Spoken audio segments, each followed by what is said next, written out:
Welcome, everybody, to another edition of Coffee and Open Source, a place to meet some new friends, have some great conversations, and maybe learn something along the way. I'm your host, Isaac Levin. And if you're enjoying the interviews here, be sure to like, subscribe, follow wherever you're watching or listening.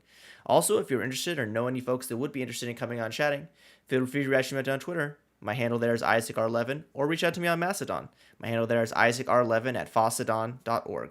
All right, so with that out of the way, I'm really excited. Coffees get to going. So when I last saw this individual, when we were at an event in Sweden, I said they are a taller, more handsome version of myself. So I think with that, let's get started. Chris Klug, let's ho. Can you want to introduce yourself a little bit? Hi, yeah, my name is Chris Klug. I work as a software developer / architect at a company called Active Solution in Stockholm. And I also do attend and speak at a ton of conferences, which is where I met Isaac not too long ago. Yeah. In full disclosure, I had known who Chris was for a long time, but I never had an opportunity to meet them. So when I finally said, I got to meet you, and I was like, oh, you're way taller than I thought you were. So that's my thing. I don't know so people who know me, that's probably the first thing I probably tell them when I meet them in person is I immediately gauge their height. For some reason, I just that's one of my strange fetishes. I like to call out how tall people are. Great. Well, I generally get sorely disappointed because my profile pic has like a painted face and they expect you to get a tattoo, and it's like disappointed that you haven't got a big ass face tattoo. It's like, no. Yeah, I don't know if the face tattoo really holds up. Like, I mean, I think for certain people, like if you're Mike Tyson or if you're some other like very, very like if you're in show business maybe, but like I don't know, walking around being a normal person with a face tattoo, I think there is some struggle. There is some struggle there. Great. Well, I'm really looking forward to this conversation, and I'd like to kind of kick off our conversations with, what's your tech origin story? So do you remember when, like, however old you were when you came across technology for the first time and realized that it was something that you have interest in and you kind of wanted to work in this space? I think the first time I got into tech in that way was probably in 1996, I think. First time I ever sort of met the internet, because a friend of mine got a modem. We got started chatting on one of these old rolly chat thingies where everybody just pasted messages in or put messages into a rolling chat. And that's kind of when it opened up that we could do stuff. And I started doing web development. I learned how to do HTML and a little bit of JavaScript. And I think it kind of snowballed from there because my original interest was actually design. So I was supposed to be an art director, but I couldn't become that because there was a limitation in the school that I wanted to go to that you had to be 25 years old and have 4 years of work experience. Wow. I ended up doing web work from 96 till about 2000. And then when I couldn't start school for the art director stuff, I ended up coding stuff for my brother. And we built an online sports betting book, which was kind of an interesting first start in classical ASP and VB COM components. Not something I want to go back to ever again. Yeah, no, I cut my teeth on classic ASP as well, and I feel that there are some lovely aspects to it, but also some aspects that are super not very enjoyable. I do want to ask one question based on kind of, a little bit of your history. So, like, you have an art background, a creative background. So, I kind of have two questions for that, and we can kind of answer them in whatever order you like. So, I think the first question that I have is, do you think that there is a pretty decent amount of overlap between like a traditional technologist, software developer, and somebody who's more creative in the fine arts, like drawing, music, what have you, because of the creative aspects of technology? That's the first question. And then the second question I have is, so I imagine because you do have this interest in art, like you probably your CSS skills are top notch, right? Nope, not anymore. No. So I do believe that there is an overlap, and I think it's funny that you say it because I think a lot of people don't see coding and software development as creative. Yeah. Because we work with kind of strict things. We have a few sets of things we can do. We've got our if statements and our loops and kind of a limited set of things that's there, and it's tech, right? It seems very limiting. but I kind of find it to be very creative. We do Yeah, find like really cool solutions to problems. And yes, I think I can take a bit of the creativity that I have from the design part of things and art stuff and move that across into my coding as such. In a slightly different way. But yeah, I think yeah, the creativity part is there, and I think it's there for a lot of developers. If you look at the number of people looking at the screen right now, you got guitars hanging behind you, right? sure, sure. And there are so many people in our industry that play guitar or Yeah, some other instrument. yeah, It's even to the point where you go to the NDC conferences, they will have their own band playing yeah, there with the gigs there, and it's like I think there's a lot of creativity coming yeah. from those different arts things into our line of business, even though it feels weird. It seems like it should be more structured and less creative than it is, but I find it really creative.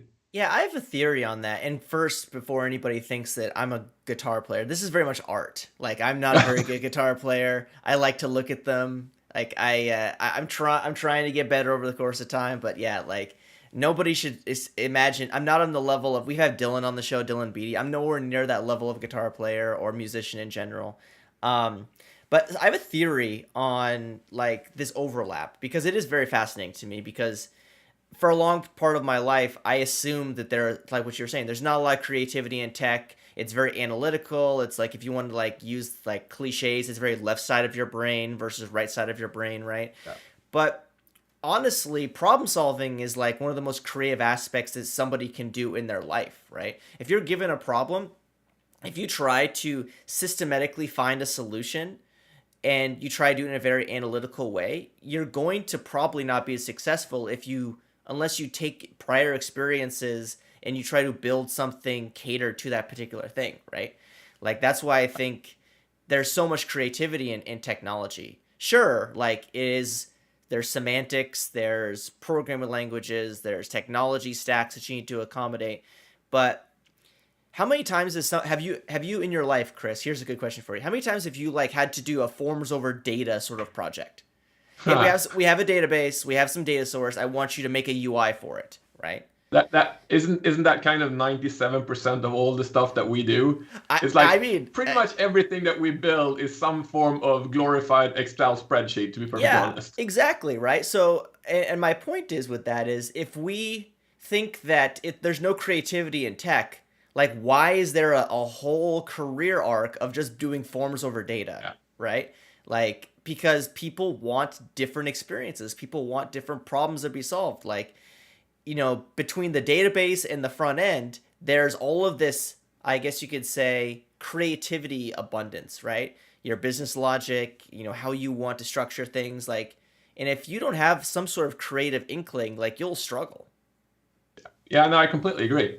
There's a lot. I know Dylan has a talk. I think it's Dylan that has the beauty in code or something. I know he Yeah. attended a conference called Beauty in Code or whatever. But the art of coding, and there's a lot to that. I can actually see.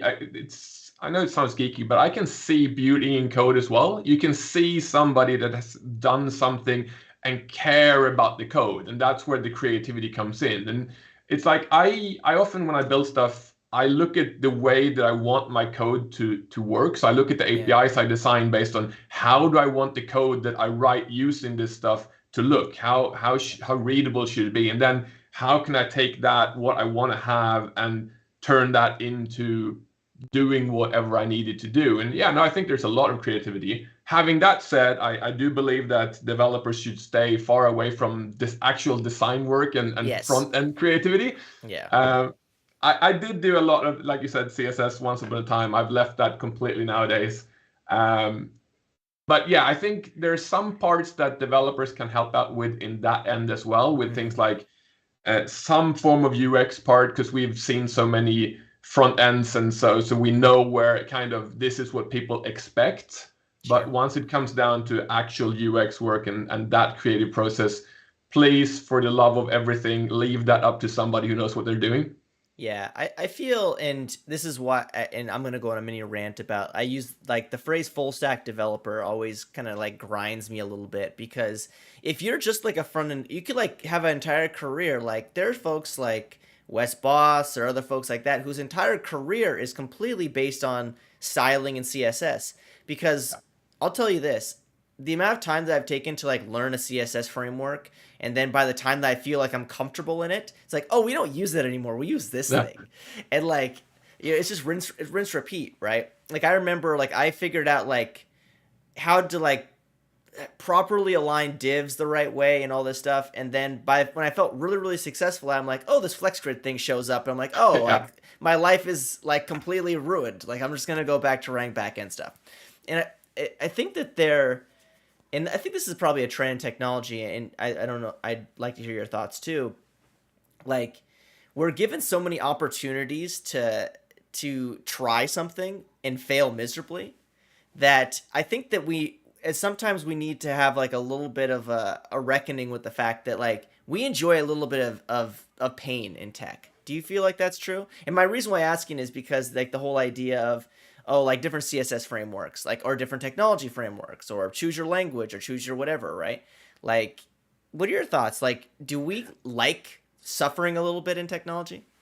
I don't think it's the suffering part. I think it's the curiosity part of Sure. us. It's Yeah. like somebody mentions, it's like, oh, I have found this CSS framework. It is the best thing since sliced bread. And you Yeah. go, wait, I'm working on this other thing. What if that other thing really is better than what I am doing? And then you end up going on a curiosity thing and you start going down that road. And then somebody, once you've figured out that that was actually quite good, somebody mentions some other technology and you go, Hmm. is that really better than mine? It's like, I'm not sure I like the pain process, but Yeah. I think it's the curiosity part of somebody telling me that what they've got is better than what I've got. And then it becomes one of this, is that really true? I have to look at this. Yeah. Um, but as you went on a little rant on full stack, this is going to sound like a douche. I know I don't want to be that guy, but That's okay. being full stack, if you say that today, I will assume that you suck at every layer. Sure. Yeah. You're going to be pretty mediocre at least at every layer. You might not suck, but you're going to be pretty Yeah. mediocre, and you might have one layer where you're a little bit better. But if you Hmm. try to focus on everything from the latest CSS frameworks and JavaScript slash TypeScript framework with front end build pipelines through the API creation, the middleware stuff, the middle layers, the domain logic, all the way down to writing your SQL access to the database and optimizing everything along the way. There's no way you're going to be able to handle all of that. Yeah. I would call myself a full stack, and I believe that it was possible to be full stack maybe 10 years ago or 15 years ago. Sure. But front end has literally exploded into its own thing to the Yeah. point where it is a full-time job Yeah. to stay on top of everything that happens in the front end. And maybe SQL and trans T-SQL statements haven't changed that much. So yes, you can probably reuse Sure. a lot of that, but there's so much in there. So focus on one thing is my opinions. Like I used to be a front end guy. I spent years traveling around the world talking about front end build pipelines and things like that. And then I got kind of bored by that and I Yeah. went back to back end stuff and really enjoy that. And now for the last few years, it's been infrastructure as code and DevOps pipelines. They keep throwing new things at us developers. Yeah. It's like, oh, you need this thing and that thing and this thing and that thing. And at one point, you just have to realize, or at least try to cut it down a little bit and say, I'm going to focus on this part, at least for now. And then that's going to be enough. Otherwise, I think you're going to burn out. There's just too much stuff. Yeah, I think the burnout thing is interesting too, and I think this is a great segue kind of into this whole idea of burnout in general because I'd love to get your thoughts on it. And full disclosure, like Chris has a great talk on kind of like the mental health and the different behavioral stuff that's in tech, and he talks about burnout a little bit. So I kind of want to talk about burnout. So like, here's a question for you that I'm guessing I probably already know the answer to. Do we have too many options in technology? Like you just listed out like the whole flow of a developer track, right? Like, and we've all seen those trees of like, okay, like these are the different technologies that you should be aware of in tech to be successful, whatever. And it's like a tree that's like if you were to turn it into a PDF, it's like 700 pages. Yeah. So when we have all these tools and we have all these options, how hard is it do you think it is to get into tech and not just be completely overwhelmed and have burnout? And then from the other side, being in tech for as long as you and I have, where we're very accustomed to doing things the way that we feel comfortable doing, and then some new technology says you have to do it this way, the burnout risk there. So I guess maybe to go back to a previous comment about pain, like is burnout something that is seriously not talked about enough in tech, in your opinion? Definitely. I think so. As you mentioned, I do talk about mental health on stage a bit, and it's literally an hour of my life. It's like Yeah. this is the stuff that I've gone through, and this is what I'm struggling with. And I'm probably a pretty typical developer. I have some ADHD tendencies, Yeah. and that is really hard with being a developer because you've got that oh shiny thing. I call it Mm-hmm. ADOS, attention deficit oh shiny, Yeah. because you That's only good. get That's good. like halfway down and then oh there's something else. Yeah. That will burn you out unless you back off. And I've gotten better at that. The older I get and the more I focus on other things, it's like I turn off my computer when I'm at the end of the day, or rather I don't. I go and do something else with my computer. I happen to be doing sim racing at the moment, but I don't code anymore. So even if I'm at the computer, it's for other stuff. And I think that's quite important. And your comment about getting into tech versus being in and having been in for a long time, I'm happy that I'm not coming into tech today Sure. because it Yeah. it is an abundance of stuff to learn. And I was lucky enough to get in when it was like classical ASP, a bit of VB COM components, and some basic JavaScript.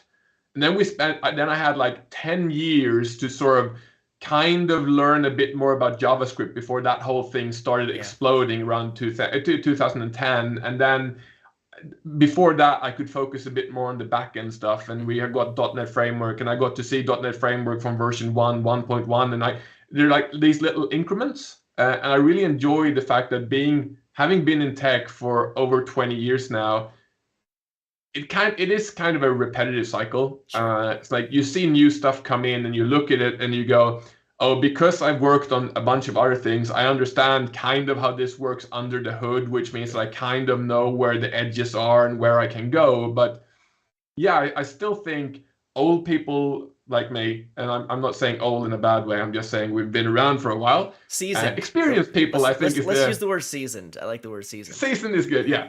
Uh, we have the risk of burning out because honestly, at least for me, I'm getting older. Yeah. It takes a bit longer for me to get into new things, and I have other things in my life. I have other priorities, and Yeah. I can sort of feel myself burning out by basically fear of missing out. It's like, oh shit, what am I missing now? I should be doing this thing instead. I Yeah. shouldn't go out riding my mountain bike in the woods. I should have stayed at home and read this article about technology X. Sure. Yeah. No, there's a So, lot. Go ahead. Finish up what you're saying. yeah, no. So there's pressure for seasoned people, and then there's the if you're new, there's just so much to get in there. But Yeah. from my point of view, everything started getting a little bit better when I started walling myself off, going, okay, so my current client is DevOps and it's been DevOps for the last Mm-hmm. 3 years. Then I'm going to focus on the DevOps parts. I'm going to hear what's happening around me, so I'm not completely lost when I get out of the DevOps world and I start going away from build pipelines and infrastructure as code.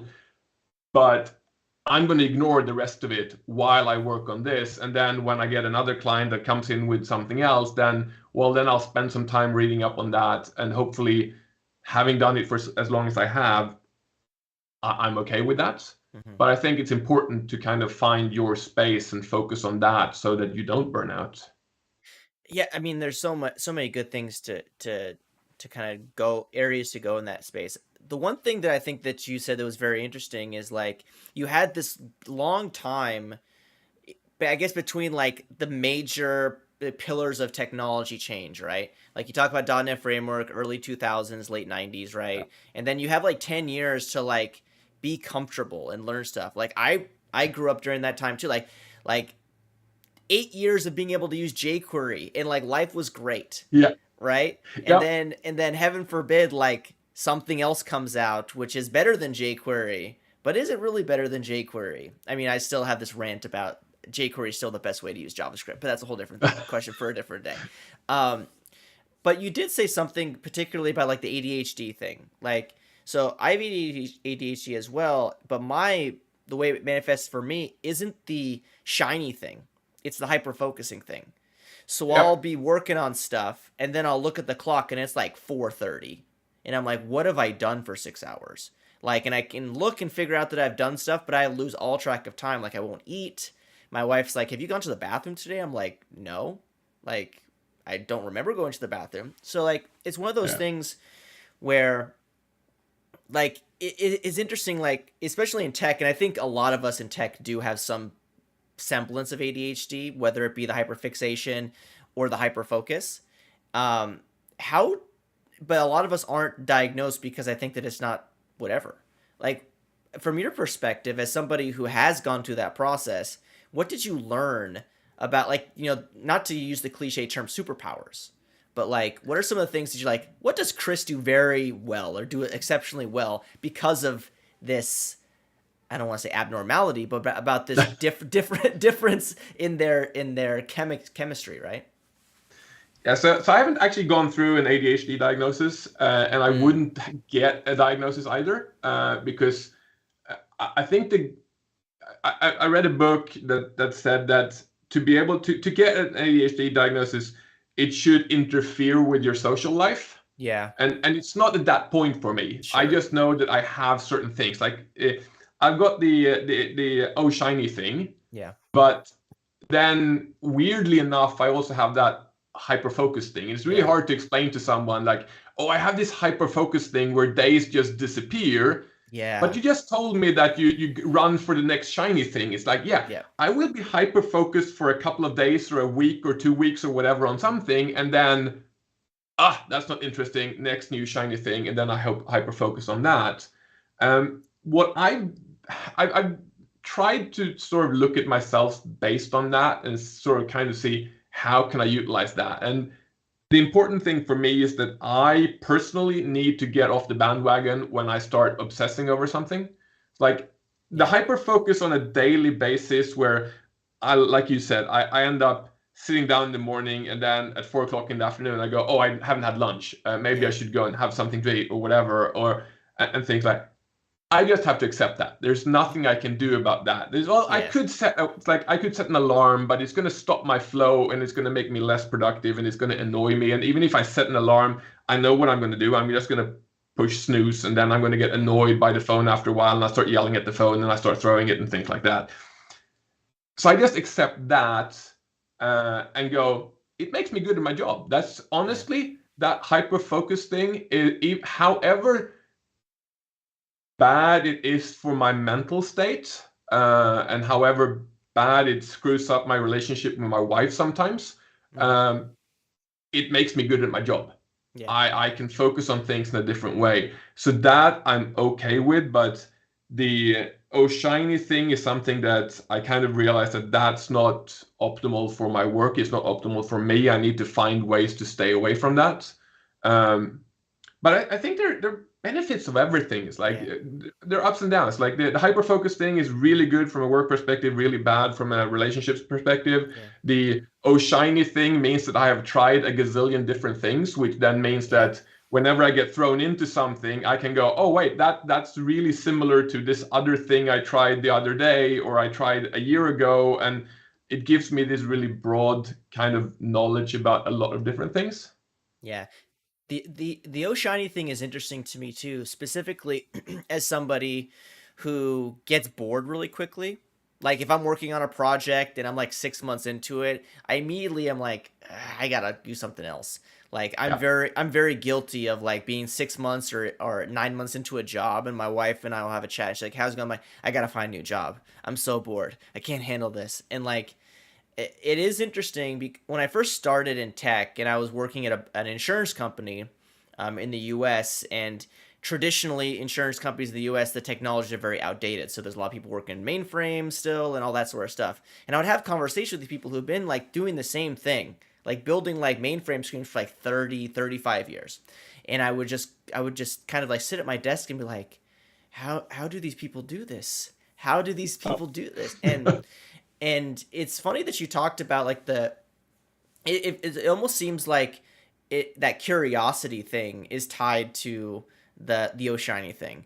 And it also Yeah. leads to like I need to like have my heart rate elevated at all times. Like I gotta like feel like that dopamine drip. I need more dopamine. I need more of it, right? Um, Yeah.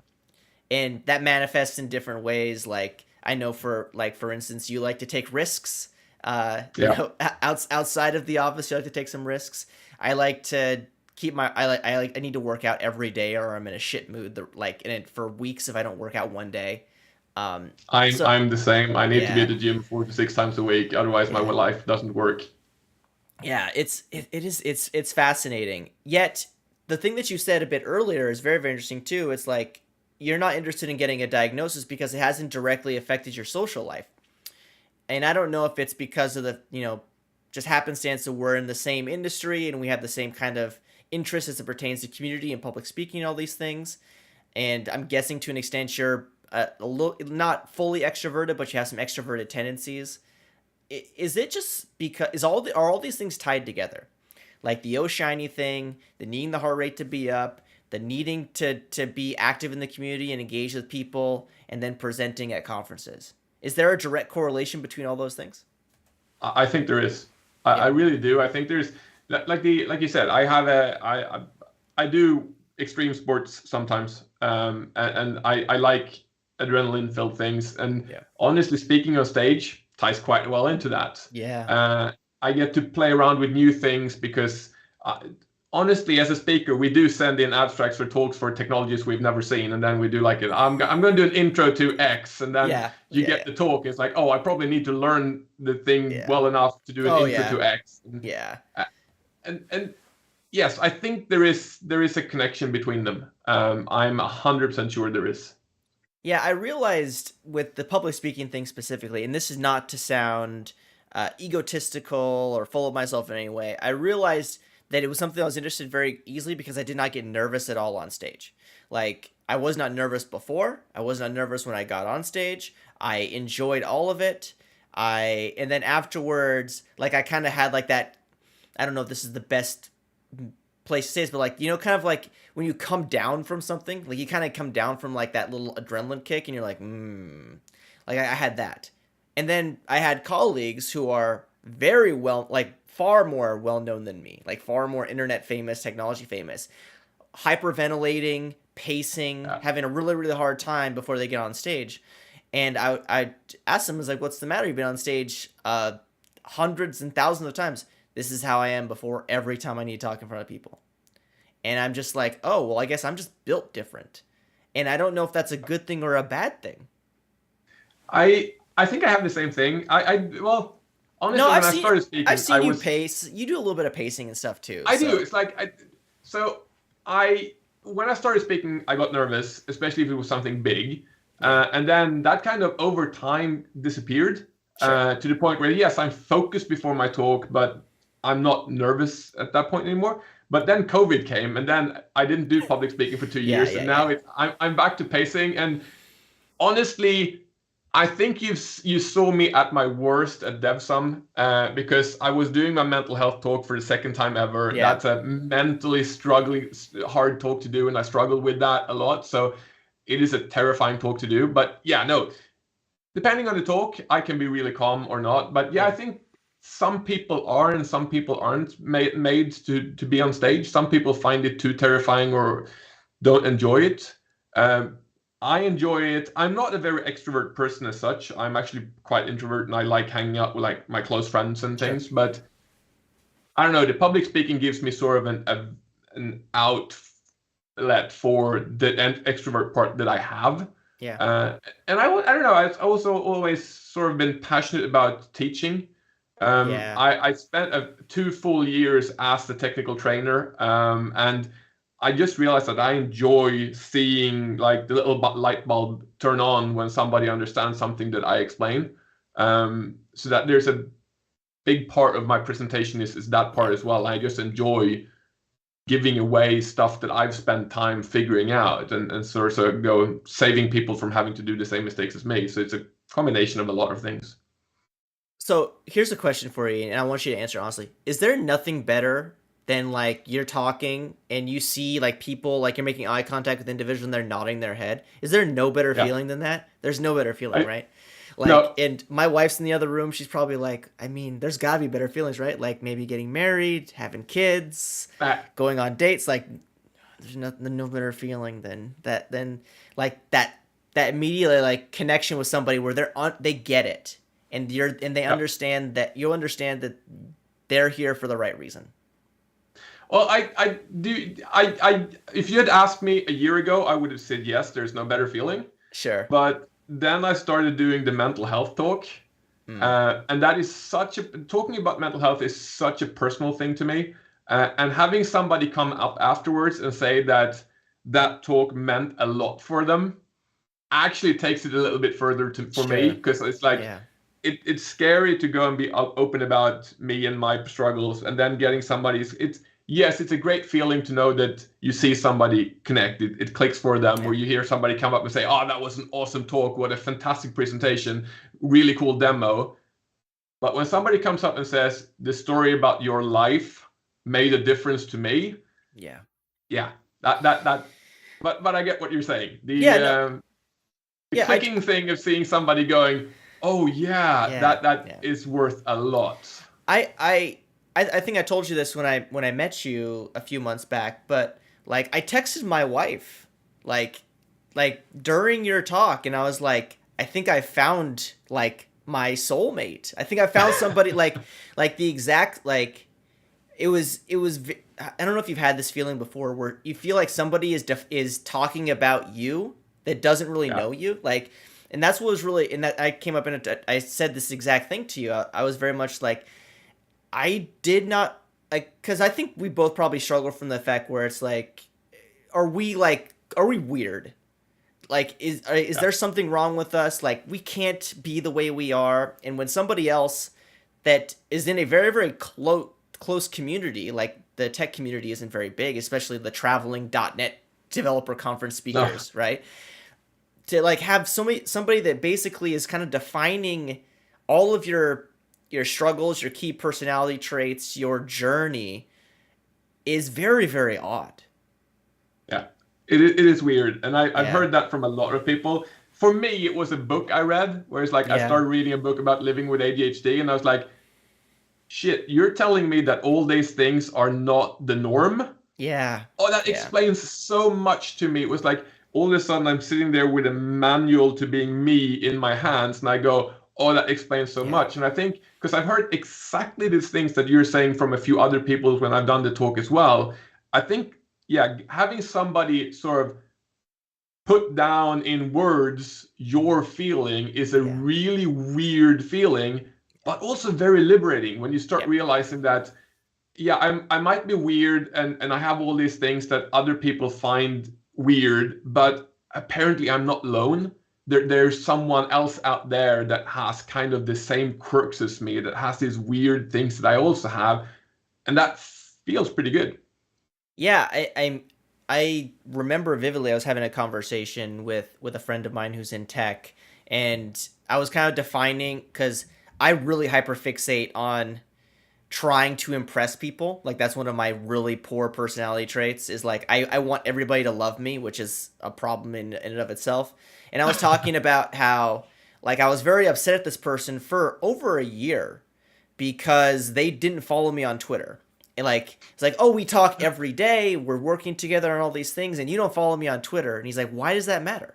And I said, it matters to me. And he's like, why? And I kind of unraveled all of it, Chris. Like I was like, this is the reason why, and it's probably because of the way I was raised and all this. And he's like, yeah, no, I don't have that.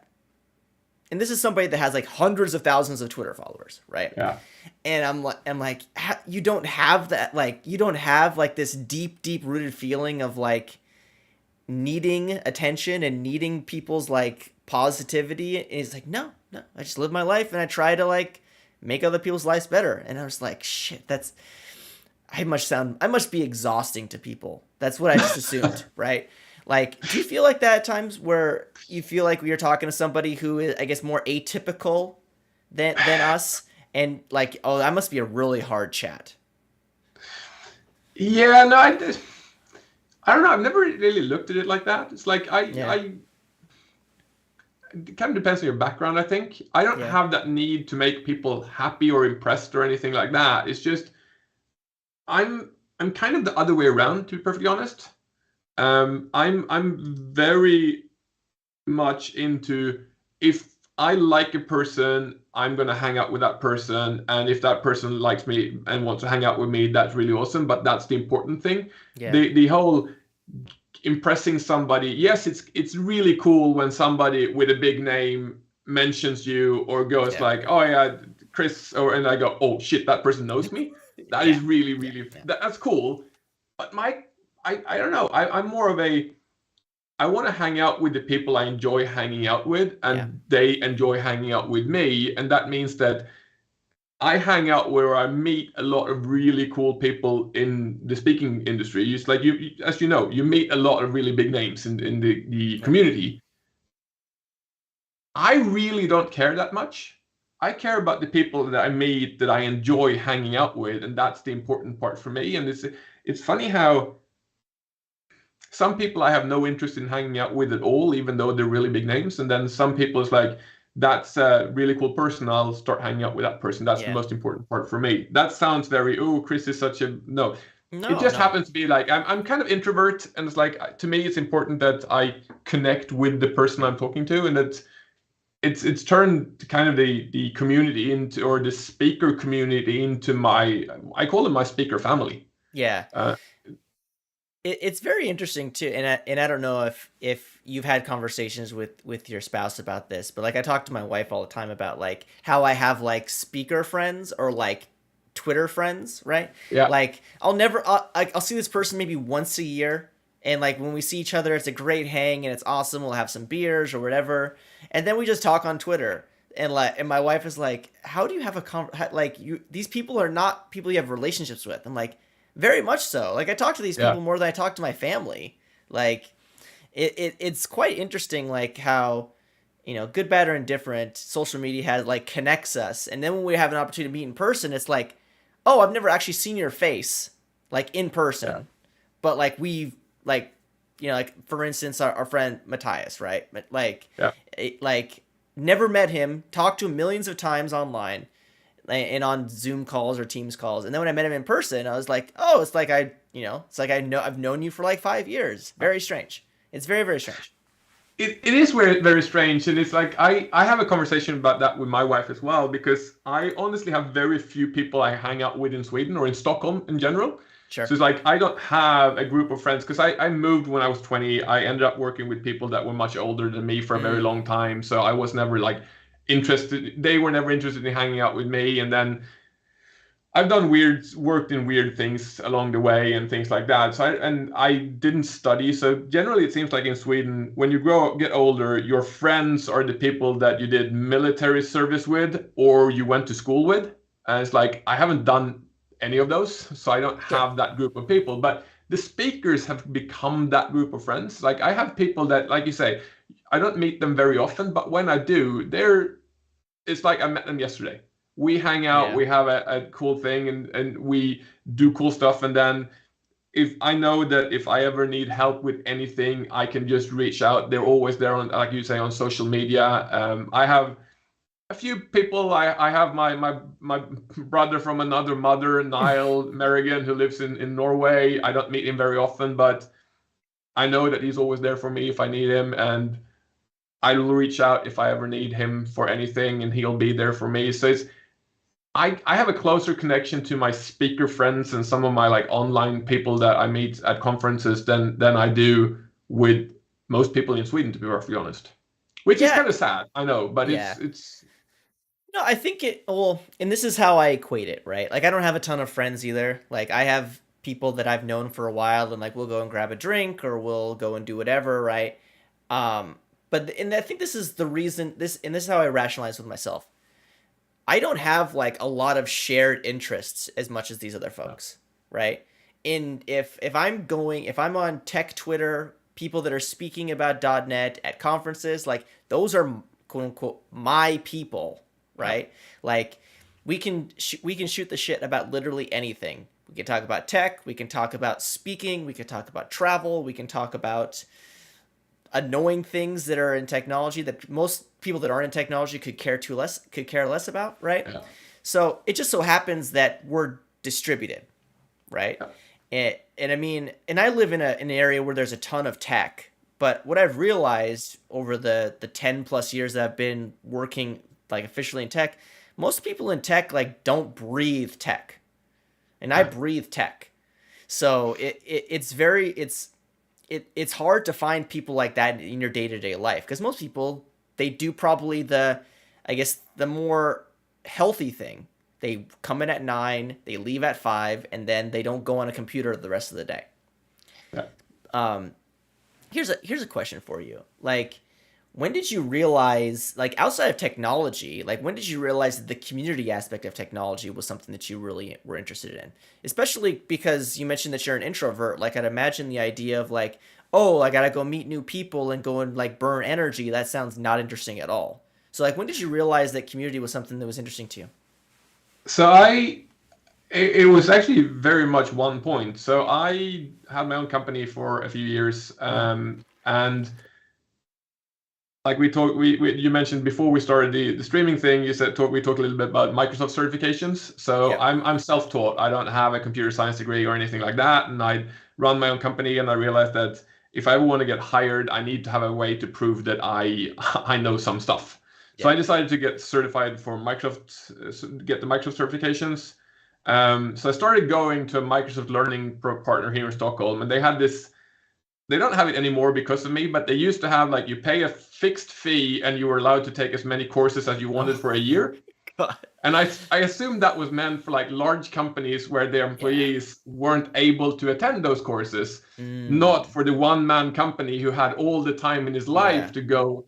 So I hung out there for I don't know, 12 or 14 courses over that year, and I wrote my certifications. And at the end of that, they actually contacted me and said, "You're always in our office. Is there any way that you would be able to teach and not just attend stuff?" Sure. So I started working for them as a trainer, and that's kind of where the whole thing started. I was forced into a classroom with anywhere between 3 and 15 people as a trainer. And that's what got me started. Like, all of a sudden I realized that I did enjoy talking to people during breaks, and I did enjoy the teaching aspect of things. And then that turned into me going to different companies and doing courses for companies. So I had to start traveling a bit, which I realized I actually enjoyed as well. And then Mm-hmm.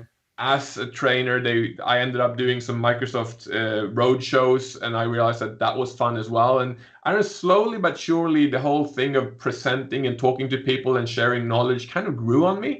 Yeah. And I started meeting these awesome people. It's like, first of all, I started meeting people that were big names for me in Sweden, Mm. and I got to hang out with them, and that was really, really cool. And then slowly but surely that turned into, oh, they are my close friends, and I started realizing that it was just cool to meet people and talk to Yeah. people. And once you start realizing that and you're a bit interested in people, then you realize that there's so many interesting people, let's put it like that, in our industry. There are some weird nutcases as well, but lots of people come with different backgrounds and different stories and have these different things to talk about. And uh, like I said previously as well, it's like most people I meet don't have the oh, I went straight to a computer science degree and then went from school straight into the industry and started working.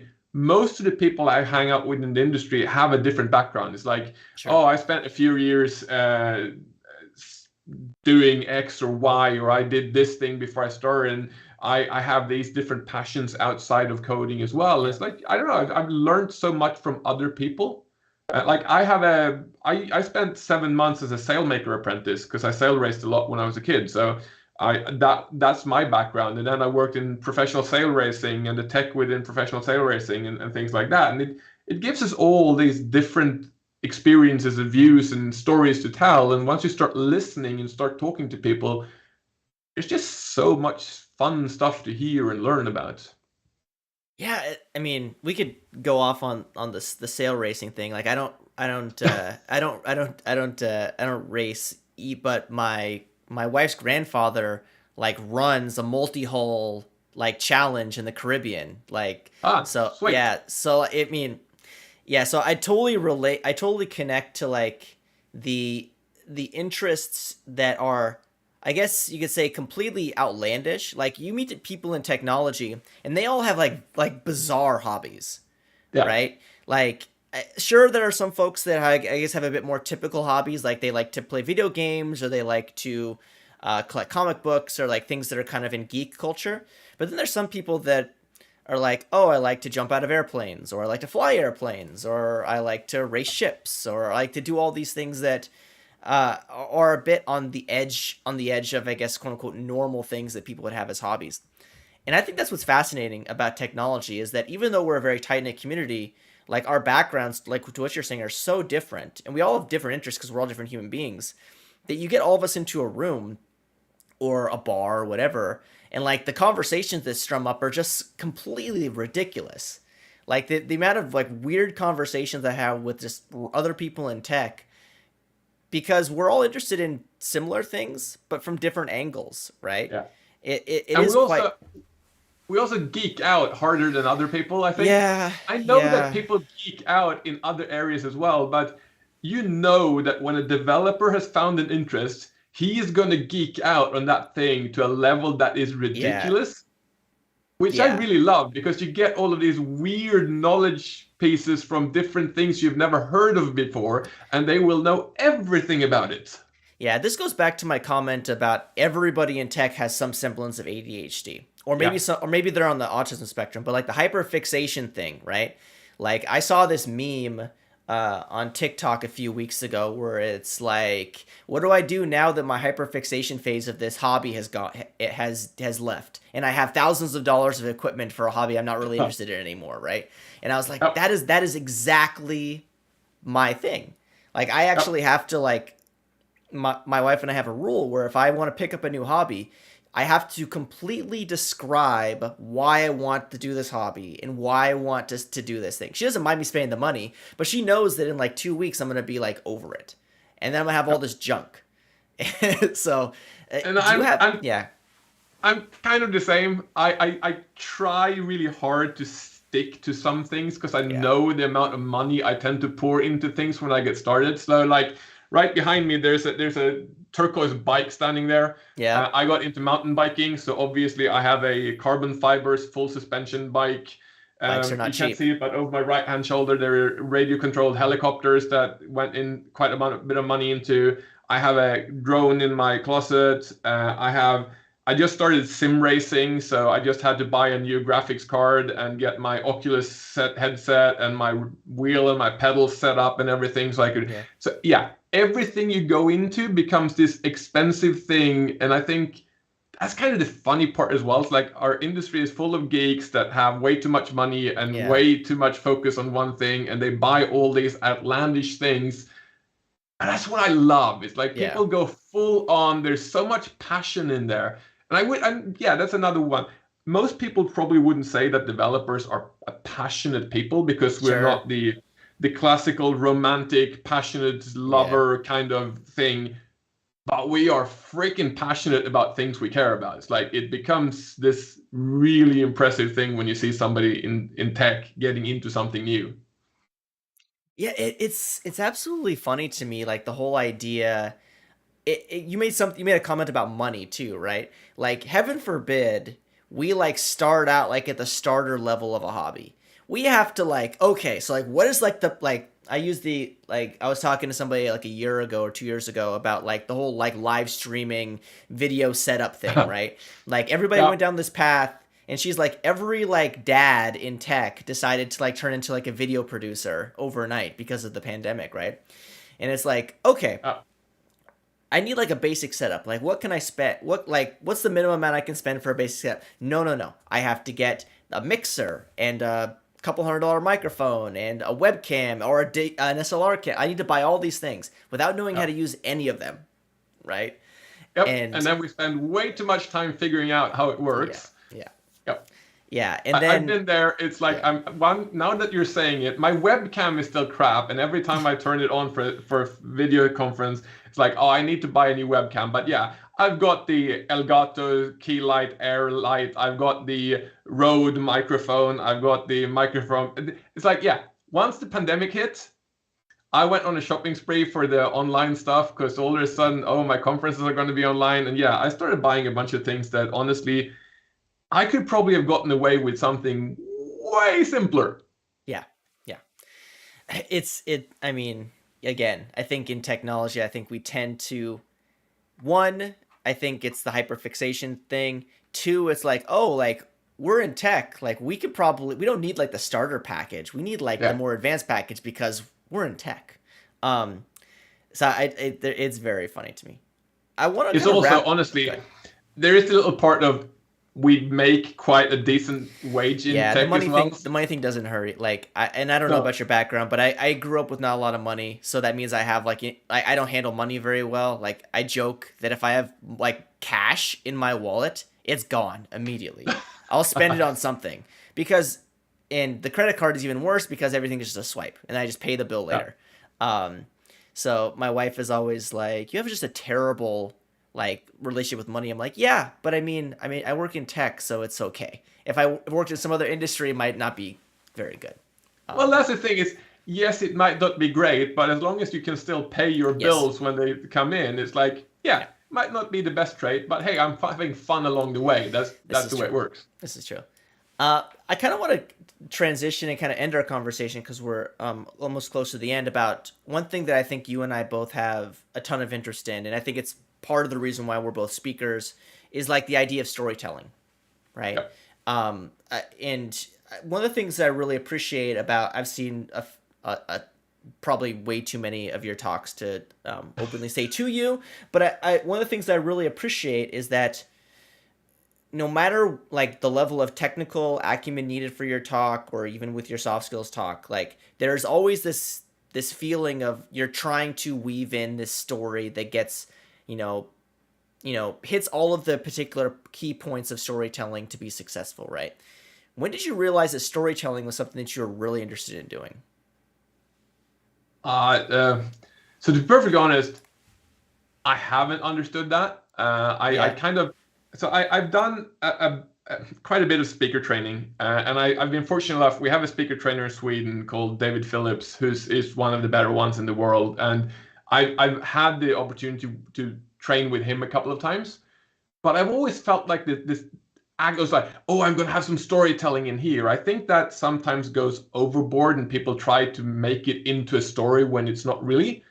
I think I'm just lucky. I think it's Yeah. my way of presenting something for some reason naturally comes out the way that the way that I do it. And if that happens to fit people and they enjoy the way that I do it, I am really happy because that's what I want to do. But it's I don't know, it's just something that comes out. I am not the planning kind of person. I don't Yeah. like I will most of my talks will be I do a slide deck of kind of the thread I want to go through, and I find tech is really easy to do talks about as well because there's Yeah. like there's a set number of steps you have to do. You have to start here and then do this and then do this and then do that, and then I take that and I add in like a little bit of why. I think a lot of people miss out on that as well. It's not like this is what you do. It's like, no, I don't want to know what to do. I want to know what to do, but I also want to know why I want to do it like this and not some other way. Yeah. The first talk that I've ever done where I've actually worked on the storytelling part is my mental health talk, because that's a different talk and that needed a story, which made it really, really hard. But I don't know. I guess if you and maybe other people find my talks enjoyable, I'm really happy about that. Yeah. But I'm probably just lucky in the way that I do it. It's like it's my way of doing talks, and I guess there's a bit of influence from speaker training I've gotten along the way as well. It's like think about this and think about that, but it sort of comes subconsciously. It's just tell the story like I want to have it told to me when I get Mhm. started. I do the same thing with my blog posts, which tend to be more like book length. Yeah. They're very, very big, but it's like if I got into this topic, what would be my questions? What would I wonder, and how would I like it for some? How would I wanted somebody to describe it to me when I got started? And then that's kind of where I try to tell the story from that point of view. Yeah, and I don't know if this is something that you do, but this is what when I'm thinking about putting together a talk, Like, what are the like I don't know if there's a phrase for it. I'm guessing it's called pillars or something, where it's like, what are the three things I want people to take away from my talk? Yeah. Right, my talk's an hour. What are the three things I want to take away? And then, okay, do I tie a technical piece to that, or do I tie some epiphany piece where it's like I show something, whereas people are like, oh, right? Yeah. And I wonder, you know, and as somebody like you who's done, I've never done speaker training, um, but I'd imagine that like if you, talking in tech is a bit different than talking like, for instance, with soft skills or talking about something else, right? Because you made some, and I wanted you to drill into a little bit more about that. Like you said that doing technical talks is a bit easier. Yeah. And is it because of the fact that like as somebody who feels comfortable doing demos or doing talking to like to really technical people, is that the reason why it's easier?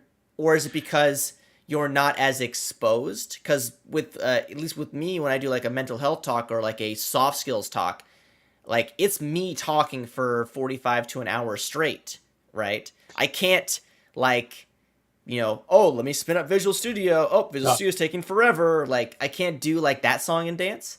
So So I think it's a combo. So yes, doing soft skills talk, and once again, I've only done one pretty much ever, and that's hard in a different way. But I think the biggest point, like planning out the talk, as I said, in tech, it's fairly simple. It's like introduction to Orleans. It's fairly yeah. simple. It's like I have to explain what Orleans is. I Mm-hmm. have to show what NuGet packages to download to get started. I need to show how to set up the silos and create a grain. There are all these steps. It's like it's kind of this is what you need to do to go from nothing, an empty project, to a fully working project. It has this set path. It's like I just go on that train track or that track and I just go with it and I Yeah. talk about what's coming along the way.